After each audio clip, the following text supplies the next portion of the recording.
पप्पू यादव को ग्लैमराइज करते, अरे पप्पू भाई ने मर्द का सीना दिखाया, अरे बाघ का करेजा, बाघ का करेजा, ये है करेजा। अभी उसके गुर्गे ने फ़ोन किया है तो ये हालत है, वो खुद फ़ोन कर देगा तो हार्ट अटैक से मर जाएंगे, 3-4 कुंटल के हैं। जय हिंद दोस्तों, आप देख रहे हैं डीओ न्यूज़। अगर वीडियो पसंद आए तो वीडियो को लाइक कीजिए, चैनल को सब्सक्राइब कीजिए और बेल आइकन दबाना बिल्कुल मत भूलिएगा। और अगर हमें सपोर्ट करना चाहते हैं तो details pin comment description box और स्क्रीन पे भी फ्लैश करेगी। स्क्रीन पे दिए हुए QR कोड को भी आप स्कैन कर सकते हैं, प्रयास कीजिए कि स्कैन ही करें। बहुत बहुत धन्यवाद। स्वागत है दोस्तों आज के कार्यक्रम में आपका। जैसे आपको पता होगा कि लॉरेंस बिश्नोई के एक सहयोगी ने फ़ोन किया था पप्पू यादव को। पप्पू यादव जो कि मेंबर ऑफ पार्लियामेंट थे, राजनेता हैं बिहार के, और उन्होंने बड़ा समर्थन शो किया था जब बाबा सिद्दीकी की हत्या हुई थी, जो कि एक लैंड माफिया था और ड्रग की रिंग चलाता था। इससे ऐसे उसके ऊपर दुनिया भर के आरोप है। मुंबई में रहने वाले बहुत सारे दर्शकों से अगर आप जानते होंगे उनको या आप उनसे बातचीत होती होगी तो वो आपको उसके बारे में बता देंगे, या मुंबई पुलिस से जुड़े हुए बहुत सारे लोग हैं वो आपको बता देंगे। आपको लोगों ने और भी चीज़ें बताई होंगी कि उसके क्या लिंक्स थे दाऊद इब्राहिम से। और देखिए, जब दाऊद इब्राहिम की बात आती है तो मुंबई का ऐसा कोई पॉलिटिशियन नहीं है, या मुंबई का ऐसा कोई फिल्म इंडस्ट्री का कोई ऐसा एक्टर नहीं है या कोई ऐसा प्रोड्यूसर नहीं है जिसके संबंध दाऊद इब्राहिम से कभी ना कभी न रहे हों। क्योंकि वो एक समय में पूरे मुंबई में वही होता था जो वो चाहता था, जिसको चाहता था गुलशन कुमार की उसने हत्या करा दी थी, जब गुलशन कुमार ने कुछ उसके लोगों को प्लीज़ नहीं किया। और नदीम श्रवण के जो नदीम थे जो कि लंदन में रहते हैं अब, उनके बारे में भी आप जानते हैं कि वो कभी इंडिया से भाग गया, वो फिर कभी लौट के नहीं आया, पाकिस्तान जाता रहा है। हालांकि पाकिस्तान में आप जाएंगे तो पाकिस्तान के मीडिया में उसके बहुत सारे इंटरव्यूज़ भी पड़े हुए हैं और आपको वो मिल जाएंगे वहाँ पे कि उन्होंने जो जो बातें की हैं। बहरहाल इस पे आते तो जब बाबा सिद्दीकी की हत्या हुई तो उसके बाद पप्पू यादव ने बोला कि सलमान खान को कैसे कोई हाथ लगा देगा, सलमान खान के लिए सलमान खान को हम बचाएंगे, हम प्रोटेक्ट करेंगे, सलमान खान को डरने की कोई ज़रूरत नहीं है। बड़ी बड़ी बातें कर रहे थे। एक लॉरेंस बिश्नोई का फ़ोन नहीं आया, लॉरेंस बिश्नोई के एक सहयोगी का फ़ोन आ गया और पप्पू यादव की सारी बदमाशी निकल गई। आप ये वीडियो देखिए कि अब कैसे उन्होंने हाथ झाड़ा है और कह रहे हैं अरे भाई हमारा क्या मतलब है, हम कौन होते हैं किसी को बचाने वाले, भाई अगर उनको मारना है सलमान खान को मार दे, हम कौन होते हैं उनको भारत सरकार बचाए, हम कहाँ से बचाएंगे। मतलब सोचिए, ऐसा पलटी मारा है ये आदमी, वो भी एक फ़ोन कॉल पे, और आ करके दिल्ली पुलिस में कंप्लेन कर रहे हैं कि हमको जान से मारने की धमकी मिल रही है। मारना चाहते हैं या नहीं मारना चाहते, या आप जिसको जिसको मारे, मेरा कोई लेना देना ना, आप मारिए सलमान को या किसी को, हमें क्या लेना देना भाई। सरकार का दायित्व है सलमान को बचाना या ना बचाना, या किसी और का दायित्व है।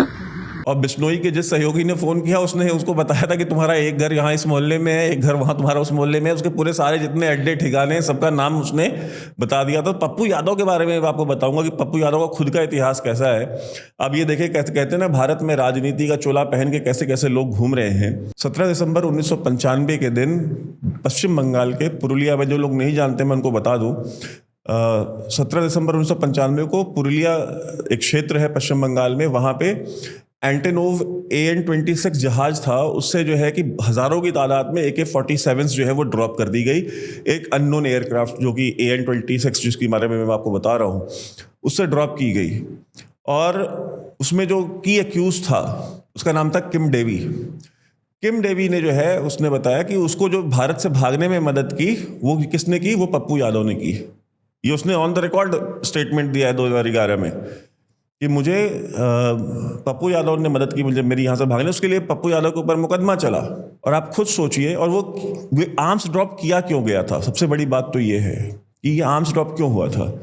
अब किम डेवी ने 2011 में बोला कि ये तो पश्चिम बंगाल की सरकार को गिराने के लिए जो है, कांग्रेस के लिए, जो कि कंप्लीटली झूठ था, जो कि उसके एक्स्ट्राडिशन की बात चल रही थी।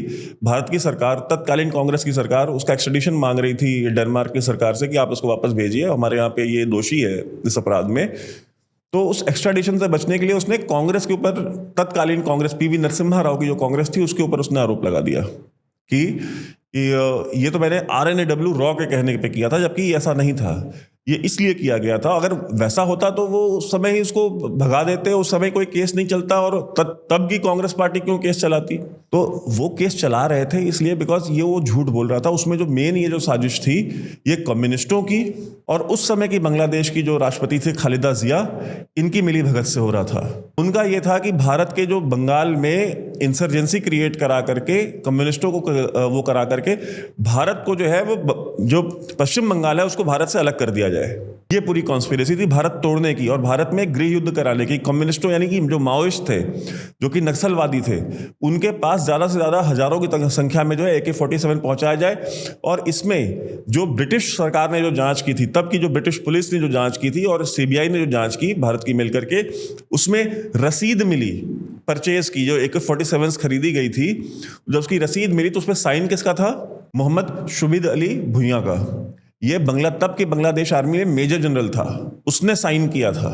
और जो मार्किंग्स मिली, जो जिन क्रेट्स में वो आर्म्स ड्रॉप किए गए थे, तो जिन क्रेट्स में वो ड्रॉप हुए थे, उन क्रेट्स के ऊपर जो मार्किंग थी वो राजेंद्रपुर कैंट की थी, जो कि बांग्लादेश आर्मी का कैंट है, कैंटोनमेंट एरिया है। और परचेज के ऊपर मेजर जनरल शुबिद अली भुइयां ने साइन किया अपने हाथ से। तो खालिदा जिया, जो कि ISI की और चाइनीज आर्मी की जो पपेट थी, वो, और जिनकी अब सरकार आई है बांग्लादेश में, वो और शुबिद अली, इन्होंने मिल करके यहाँ पे आर्म्स ड्रॉप किया ताकि नक्सलवादियों के हाथ में। और उसके बाद 95 के बाद अगर आपको मैं बता दूं, अचानक से जितने भी नक्सलवादी थी भारत में, उनके पास बड़ी मात्रा में जो है वो AK-47 पहुंचे। और ये उनका दूसरा ड्रॉप था, इससे पहले वो एक ड्रॉप कर चुके थे।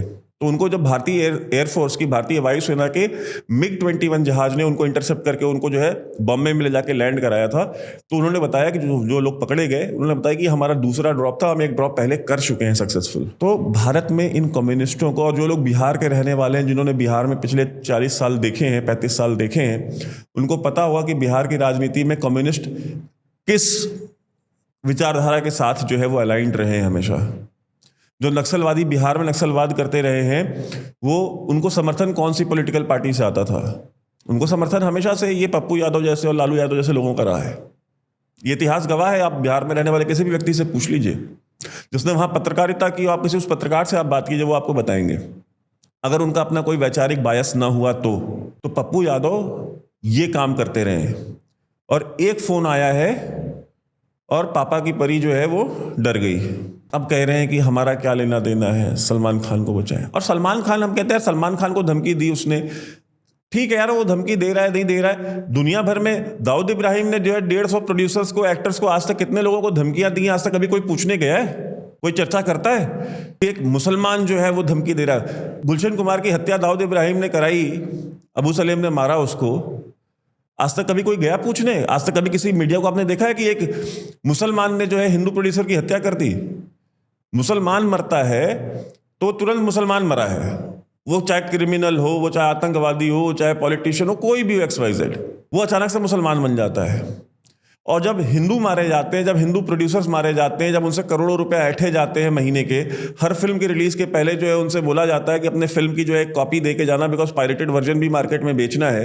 ये दौर चलता था बॉलीवुड में। मैं आपको बताऊं, VCR की पहले जो वसूली होती थी फिल्म इंडस्ट्री में, वो कैसे होती थी? सिर्फ पैसे नहीं लेते थे, पैसे के साथ साथ प्रोड्यूसर की आने वाली फिल्म की कॉपी भी लेते थे कि जब तुम्हारी फिल्म रिलीज होगी तो साथ में हम उसका पायरेटेड वर्जन हम बेचेंगे मार्केट में। पहले VCR हुआ करता था तो VCR पे बेचते थे, फिर CDs आ गई तो CD पे पायरेटेड वर्जन बना करके आप में से बहुत लोगों ने देखा होगा, वो सड़क के किनारे जो है 15-15 रुपए की CDs बिकती थी। फिल्म रिलीज हुई और कॉपी आ गई, तो उससे वो अरबों रुपए कमाते थे।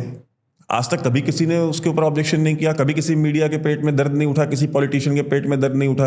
एक सलमान खान को धमकी मिल गई, जाकर के दाऊद इब्राहिम की पार्टियों में यही सारे फिल्म स्टार्स नाचा करते थे ना, दुबई में जाके नाचते थे, बॉम्बे में नाचते थे, लंदन में उसके घर पे जाकर के उसके साथ खाना खाते थे। भूल गए लोग ये चीजें। तो उसके ऊपर तो उसको तो आप ग्लैमराइज करते हैं, फिर दाऊद इब्राहिम को ग्लैमराइज करके उसके ऊपर फिल्में बनाई जाती हैं, उसमें अच्छे अच्छे गाने डाले जाते हैं, वो फिल्में अरबों रुपए का बिजनेस करती हैं इंडिया में। बड़े बड़े राष्ट्रवादी हीरो जो है उनका दाऊद इब्राहिम का रोल प्ले करते हैं। मार्केट में जानबूझ के अफवाह उड़ाई जाती है कि ये फिल्म दाऊद इब्राहिम के ऊपर जो है, ये कैरेक्टर जो है दाऊद इब्राहिम का कैरेक्टर बनाया गया है ताकि बिजनेस ज्यादा हो, मीडिया में एक बज क्रिएट हो, मीडिया और शीघ्र पतन मीडिया को होना शुरू हो जाए, मतलब कि यार क्या बात है, दाऊद इब्राहिम। उसके अच्छे अच्छे रिव्यूज मीडिया अपने आप 4 स्टार 4.5 स्टार ये जो भी स्टार्स देते हैं वो देने लग जाते हैं क्योंकि दाऊद इब्राहिम के ऊपर बनी है। तब तक तो किसी के पेट में दर्द नहीं उठा, दुनिया को देते रहे हो। अगर लॉरेंस बिश्नोई ने मांगा है तो दो, रो क्यों रहे हो? मतलब हिंदू एक्टर, हिंदू प्रोड्यूसर तुमको दाऊद इब्राहिम को पैसा दे चलेगा, वो बढ़िया है, उसके ऊपर फिल्म बनेगी। और किसी ने सलमान खान से हफ्ता मांग लिया या किसी ने सलमान खान को धमका दिया, सलमान खान को धमकी दे दी, तो जो है कि पूरा का पूरा देश का मुसलमान खतरे में आ जाता है। अब बड़ी बड़ी बातें करते हैं, यही सलमान खान जाके नहाता था। ये मैं आपको एक वीडियो दिखाता हूँ, ये सलमान खान की एक्स गर्लफ्रेंड का है।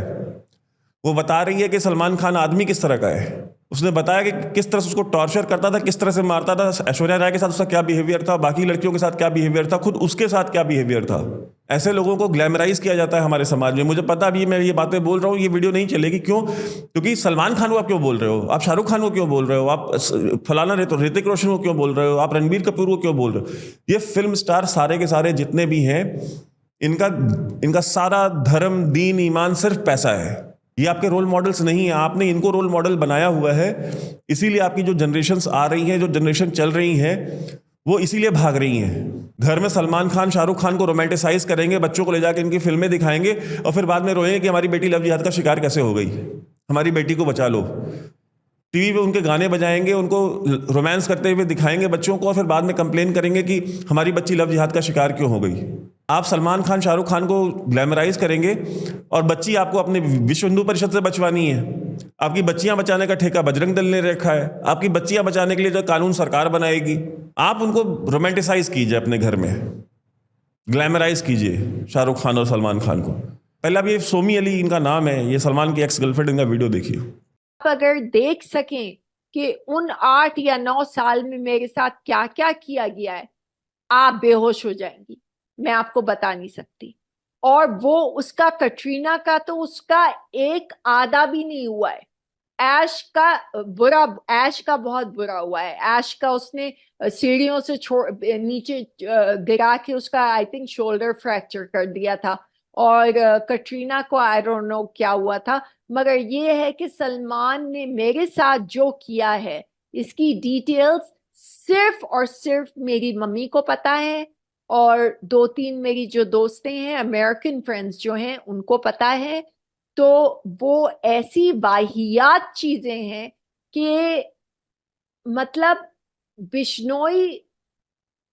बिश्नोई ज्यादा अच्छे हैं सलमान से, जो उन्होंने मेरे साथ हरकतें की हैं, आप यकीन नहीं कर सकती। आपने देखा ये वीडियो? ये वो खुद अपने मुंह से बता रही है, मैं नहीं बोल रहा। ये तो हालत है हमारी।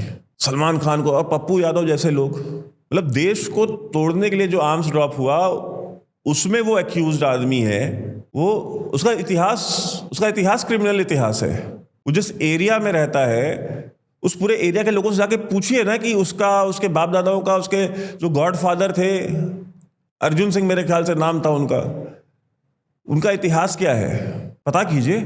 लोकल पुलिस, मतलब उस एरिया में, मतलब वो इंडिपेंडेंट एरिया था, वो भारत का हिस्सा ही नहीं था। वहां पे कानून वो था जो ये लोग बोलते थे, सजा कोर्ट नहीं, ये सुनाएंगे। तो इस तरह के लोग हैं। अगर वो चले सलमान खान को बचाने, एक फोन आया है टांग के दोनों बीचों में जो है पूंछ दबा करके, और भैया हमारा क्या, मार दे सलमान को, हम कौन होते हैं, सरकार बचाए। बड़े बड़े ट्विटर पे भी बड़े बड़े लोग चैंपियन बने हुए थे। पप्पू यादव को ग्लैमराइज करते, अरे पप्पू भाई ने मर्द का सीना दिखाया, अरे बाघ का करेजा, बाघ का करेजा, ये है करेजा।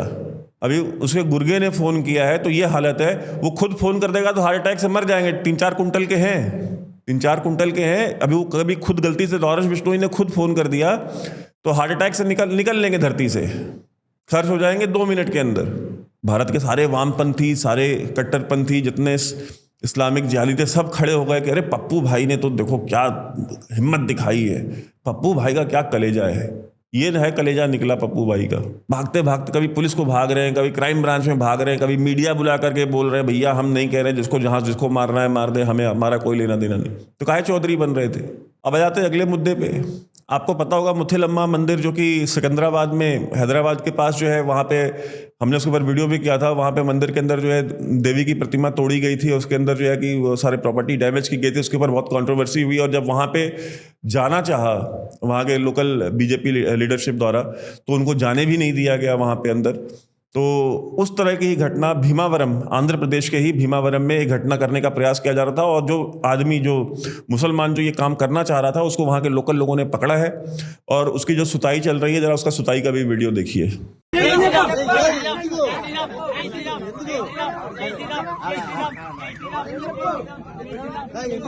చేసినాము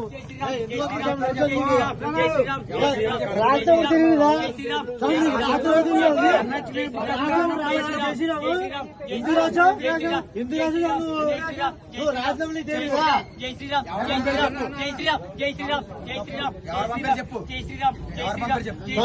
చెప్పింది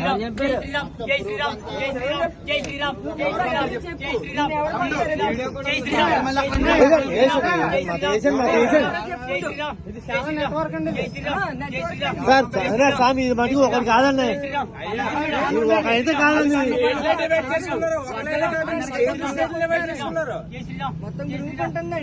డివైడ్ చేసుకున్నారండి స్వామి స్వామి ఎవరికి ఊరు డిసైడ్ చేసి పంపించారు భద్రాచలం ఎన్ని ఊరు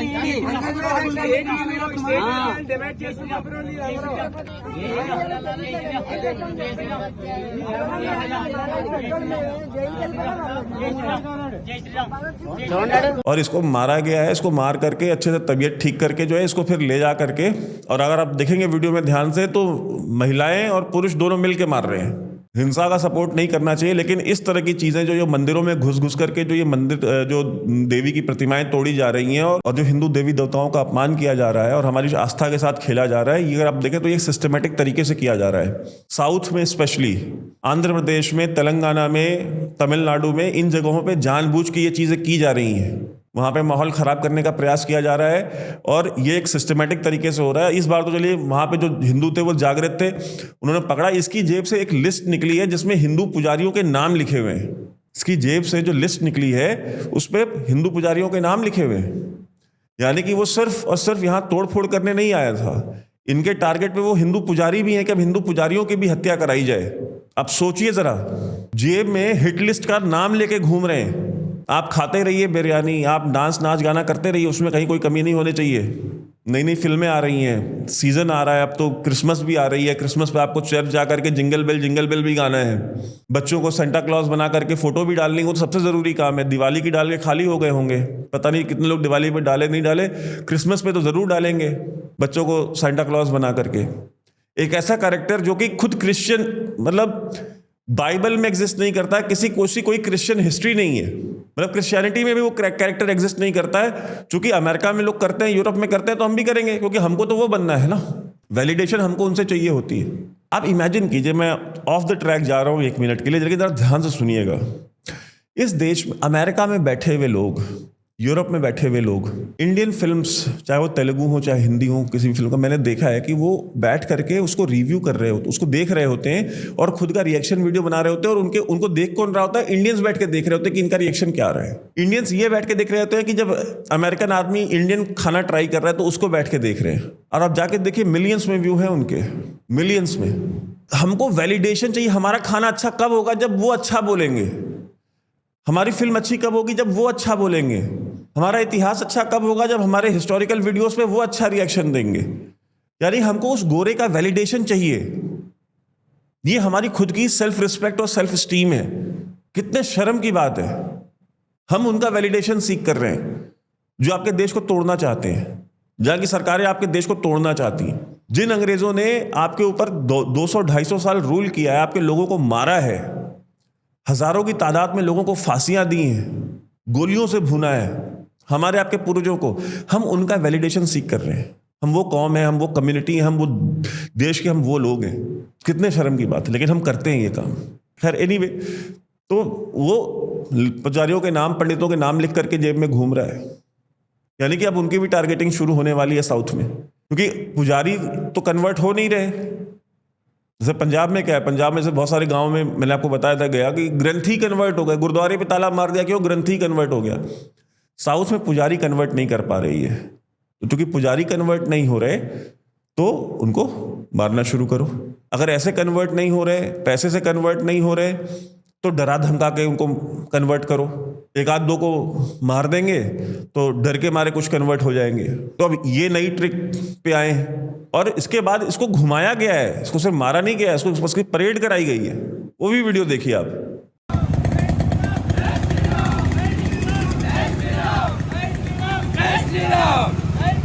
जय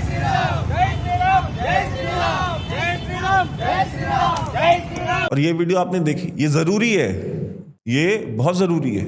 और मैं आपको बता दूं, एक तरफ ये चल रहा है, वहीं हैदराबाद में बैठ करके ओवैसी क्या कह रहा है कि जो 24 मेंबर जो टीटीडी बोर्ड है, तिरुमला तिरुपति देवस्थानम बोर्ड है, उसमें 24 लोग हैं, 24 के 24 हिंदू हैं, उनमें कोई नॉन हिंदू नहीं है। तो नॉन हिंदू क्यों चाहिए आपको टीटीडी में? कह रहे नहीं यार, नहीं है, कोई दिक्कत नहीं है। लेकिन फिर आप जो वक्फ काउंसिल बनाने जा रहे हैं, वक्फ बोर्ड को अमेंड करने जा रहे हैं, तो आप उसमें 2 नॉन मुस्लिम क्यों डाल रहे हैं? भाई साहब, आपका जब दिल करता है, जब आप सत्ता में रहते हैं, अभी जब जगन मोहन की सरकार थी तो जगन ने वो टीटीडी में जो क्रिश्चियंस नहीं डाले हुए थे। आज जब ये मैं वीडियो बना रहा हूं तो क्या तमिलनाडु देवस्थानम बोर्ड में मुसलमान नहीं बैठे हुए हैं? क्या तमिलनाडु देवस्थानम बोर्ड में क्रिश्चियन नहीं बैठे हैं? तमिलनाडु की सरकार ये कहती है कि भाई हमें 20,000 मंदिर बंद करने, तो वो निर्णय कहां से आ रहे हैं? ये वहीं बैठे हुए जो क्रिश्चियन और जो मुस्लिम मेंबर्स हैं, वही तो ये सारी नसीहतें दे रहे हैं। और अभी कल तक था, जगन की सरकार तक था, वहां पे जून तक वहां पे क्रिश्चियन और मुसलमान मेंबर बने हुए थे, टीटीडी में चीजें चला रहे थे। और वक्फ काउंसिल में 2 नॉन मुस्लिम हो चाहे ना हो, मुझे उससे फर्क नहीं पड़ता है। लेकिन आप इनकी ऑडेसिटी देखिए, आप इनकी ऑडेसिटी देखिए कि इनकी हिम्मत है ये कि कह रहा है कि इसमें नॉन हिंदू क्यों नहीं है। मतलब इनको हमारे अब गुरुद्वारे सिख मैनेज करेंगे, समझ में आता है, चलो ठीक है। चर्च मिशनरीज मैनेज करेंगी, दरगाहें और मस्जिदें ये मैनेज करेंगे, अपने कब्रिस्तान तक ये खुद मैनेज करेंगे, वक्फ बोर्ड करेगा। लेकिन जब हमारे मंदिरों के मैनेजमेंट की बात आएगी, वो या तो सरकारें करेंगी या सरकार के अपॉइंट की हुई बॉडीज करेंगी, और उन बॉडीज के अंदर इनको मेंबरशिप चाहिए। हिम्मत देखिए, मतलब हिम्मत की दाद दीजिए आप। अभी एक मौलाना का वीडियो ट्विटर पे आया है, वो कह रहा है कि बद्रीनाथ भगवान जो है, वो बद्रीनाथ भगवान है ही नहीं, वो मंदिर है ही नहीं बद्रीनाथ भगवान का, जो हजारों साल पुराना मंदिर है। कहता है कि वो मंदिर है ही नहीं है, वो बदरुद्दीन की दरगाह है जिसके ऊपर हिंदुओं ने कब्जा किया है। और मैं ऐलान करता हूँ, हिंदुओं को बताता हूँ कि इसको खाली करो, वरना हम जो है सारे मुसलमान कूच करेंगे और कब्जा करेंगे। आ जाओ, आओ, इंतजार कर रहे हैं बद्रीनाथ में बैठे हुए। तुम्हें बद्रीनाथ अभी गए नहीं हो, तुमको पता नहीं बद्रीनाथ के बारे में, अभी पहाड़ी लोगों से पाला नहीं पड़ा है। जिस दिन पहाड़ियों के साथ पाला पड़ जाएगा, उस दिन कहीं और की चमड़ी निकाले कहीं और चिपका देंगे तुम्हारे। अभी पाला पड़ा नहीं है पहाड़ियों से। उनकी हाइट देख के मत समझो, जिन्होंने उनके साथ वक्त बिताया, जो उनके साथ रहे हैं, जो वहां पे गए, जाके जरा उनसे पूछो। जिस दिन 4 पहाड़ी आके घेर के खड़े हो जाएंगे, गर्म जलधारा निकल जाएगी 2 मिनट के अंदर। हिम्मत देखिए, मतलब कहते ये डरा हुआ मुसलमान है इस देश का। असल तो बात यह है कि बद्रीनाथ नहीं, वो बदरुद्दीन शाह हैं। ये मुसलमानों का धार्मिक स्थल है, ये मुसलमानों के इसको हवाले कर देना चाहिए इनको। वो बद्रीनाथ नहीं है, नाथ लगाया है, इससे वो हिंदू हो गए क्या? वो बदरुद्दीन शाह हैं। तारीख उठाकर देखें, इतिहास का पहले मुताला करे ये तंजीम, उसके बाद में आगे बकवास करे। वो मुसलमानों का धार्मिक स्थल है, मुसलमानों को चाहिए। मैं वहां के चीफ मिनिस्टर से मैं ये मांग करता हूं कि ये मुसलमानों का धार्मिक स्थल है, मुसलमानों के फौरन हवाले कर दिया जाए। मोदी जी हमारे इसमें आगे आए और हमारा उत्तराखंड का चीफ मिनिस्टर इन बकवासियों की बकवास को रोके, इनको लगाम दे, वरना मुसलमान मार्च करेंगे। हमारा धार्मिक स्थल है, हम उस पर जाकर कब्जा कर लेंगे। सरकार फौरी तौर पर तत्काल इनको लगाम दे। अगर लगाम नहीं देते हैं ये, इनको भारी नुकसान उठाना पड़ेगा। हमारे संवैधानिक तौर पे जो ये कह रहे हैं, जो कानून बनता है, उस कानून के मुताबिक इन्हें कड़ी से कड़ी सजा दी जाए। ये इस देश का डरा हुआ मुसलमान का हाल है। कहता है बद्रीनाथ खाली कर दो। हम देख रहे हैं, क्योंकि हमें फुर्सत नहीं है। हमें फुर्सत किस चीज़ से नहीं है? हमें फुर्सत फिल्में देख के नहीं है। लोग कहते हैं वैभव जी आप बहुत नेगेटिव हो जाते हैं, बहुत ज़्यादा। मैं नेगेटिव नहीं हूँ, मैं बहुत ऑप्टिमिस्ट हूँ। मुझे पता है कि ये कुछ नहीं कर पाएंगे। कम से कम हमारे ऐसे लोगों के रहते रहते तो नहीं कर पाएंगे। अगली जनरेशन का पता नहीं, लेकिन अगली जनरेशन आप कैसे तैयार कर रहे हैं? जो अगली जनरेशन तैयार हो रही है वो किस तरह की है? उसको जेन जी कहते हैं लोग। आपको लगता है कि जेन जी के बस का है इस चीज़ को डील करना? इनसे जेन जी डील कर पाएगी? जेन जी सिर्फ आप क्या है, सिर्फ आपके बच्चे जेन जी में हैं, उनके बच्चे जेन जी में नहीं है। सोचिए, तो आपको सोचना पड़ेगा। समय संकट का है। आप अपने मंदिर वापस लेने की बात कर रहे हैं, वो आपके जो मंदिर हैं पास में उनको लेने की बात कर रहे हैं। बद्रीनाथ, इमेजिन कीजिए। मौलाना साजिद रशीदी है, मौलाना साजिद रशीदी फिर आया कैमरे पे, रिपब्लिक पे, कह रहा है योगी इतना पैसा क्यों खर्च कर रहे हैं दिवाली के ऊपर, इसके बाप का पैसा है। हिसाब मांग रहा है कि दिवाली पे योगी को पैसा खर्चा कर रहे हैं, तो किस पे करें? मुहर्रम की छाती पीटने की रस्म पे करें खर्च? किस पे करेगा भाई? वो योगी है, मुख्यमंत्री है, 80% आबादी उस राज्य की जो है वो हिंदू है, तो उसी पे करेगा ना। मतलब खुद कुछ करना नहीं है, खुद आपके मंदिर मांगेंगे, खुद आपकी रिलीजियस प्लेसेस मांगेंगे, जिन पे कब्जा है उनको छोड़ेंगे नहीं, उस चीज़ को डिफेंड करेंगे, शिवलिंग को फव्वारा बताएंगे, आपको मॉक करेंगे। उसके बाद अगर आप दिवाली मनाएंगे तो दिवाली पे आप देखे होंगे वीडियोस आ रही हैं, कोई बल्ब उतार ले जा रहा है, कहीं तोड़ दे रहे हैं, कहीं लाइट्स नहीं लगाने दे रहे हैं सोसाइटी में, इस तरह की हरकतें कर रहे हैं डरे हुए भारत के मुसलमान, परसिक्यूटेड मुसलमान। और टीवी पे बैठ के बोल रहे हैं हिंदू जिन देवियों की पूजा करते हैं उनका बलात्कार करते हैं, और अगले दिन वही साजिद रशीदी आकर टीवी बैठा, वो उस पर ऑब्जेक्ट कर रहा है कि भाई योगी को पैसा खर्चा कर रहे हैं दिवाली के ऊपर। अयोध्या में को दिवाली मनाई जा रही है, इनके बाप की अयोध्या। ये पूछेंगे हिसाब, ये लेंगे कि अयोध्या में दिवाली होगी कि नहीं होगी, ब्रज में होली होगी कि नहीं होगी, देव दीपावली बनारस में मनाई जाएगी तो कितने दिए लगेंगे, इनके बाप का है ना सारा सब कुछ। मेरी इस बात को लोग समझते नहीं हैं। मैं आपको देखिए, ये सारी चीज़ें ऐसे नहीं की जा रही हैं। वो अपने आप को ओनर समझते हैं इस देश का। वो कहते हैं कि हमने यहाँ पे, भले उस समय भी बाप दादा भी पंचरी लगा रहे हों, उससे फ़र्क नहीं पड़ता है, लेकिन उन्होंने अपने दिमाग में ये चीज़ बनाई हुई कि हमने 800 साल रूल किया है, हम रूलर हैं यहाँ के, हम सिर्फ रूल कर सकते हैं, हम माइनॉरिटी बन के नहीं रह सकते। उनका माइंडसेट रूलर वाला है, इसीलिए वो रूलर वाले माइंडसेट के साथ बात करते हैं, हिसाब मांगते हैं कि इसमें क्यों इतना यहाँ हो रहा है, मंदिर भी हमारा है, वो फलाना भी हमारा है। ये रूलर माइंडसेट है, वो अपने दिमाग में है बादशाह आज भी। उनको लगता है कि ये दौर खराब आया है, हमारी आबादी फिर बढ़ेगी, हम फिर कब्जा करेंगे। एक पाकिस्तान बना लिया, एक बांग्लादेश बना लिया, फिर एक बनाएंगे, फिर एक बनाएंगे, तब तक बनाते रहेंगे जब तक वापस से एक मुगल एम्पायर नहीं बन जाता। ये उनके दिमाग में चल रहा है, इन मौलवियों के दिमाग में बेसिकली यही चल रहा है। सरकार जितना पैसा कमाती है, सरकार जितना पैसा कमाती है हिंदू मंदिरों से, वो आप ये सोच के रखिए कि मतलब वो हजारों करोड़ में है, हजारों करोड़ में। एक दिन मैं वीडियो बनाऊंगा, मैं सिर्फ आपको बताऊंगा कि भारत में मंदिरों के पास संपत्ति कितनी है और भारत के मठों के पास संपत्ति कितनी है और कितना पैसा कलेक्ट करती है सरकार इन मंदिरों से। आपको पता है उसका मतलब 10% भी हिंदुओं के ऊपर खर्च नहीं होता। 10% जितना भी भारत की सरकार कलेक्ट करती है टैक्स की मद में, ये चढ़ावा जो आप मंदिरों में चढ़ा के आते हैं, ये जो डोनेशंस आप इन मंदिरों को देते हैं, जितना पैसा कमाती है सरकार, उसका 10वां हिस्सा भी खर्च नहीं करती हिंदुओं के ऊपर। उसका एक बहुत बड़ा हिस्सा इनकी हज सब्सिडी के ऊपर जाता था, इनकी इन चीज़ों पे इनको मैनेज करने में जाता है। ये जो प्रॉपर्टियां जलाते हैं, ये जो दंगे करते हैं, उनमें जाता है पैसा, वो हिंदुओं के ऊपर नहीं खर्च होता। और उसके बाद कहते क्या है, हिसाब मांगते कि दिवाली क्यों मनाई जा रही है। आप सभी जुड़े, बहुत बहुत धन्यवाद। सपोर्ट ज़रूर कीजिएगा, QR कोड आपकी स्क्रीन पे। धन्यवाद।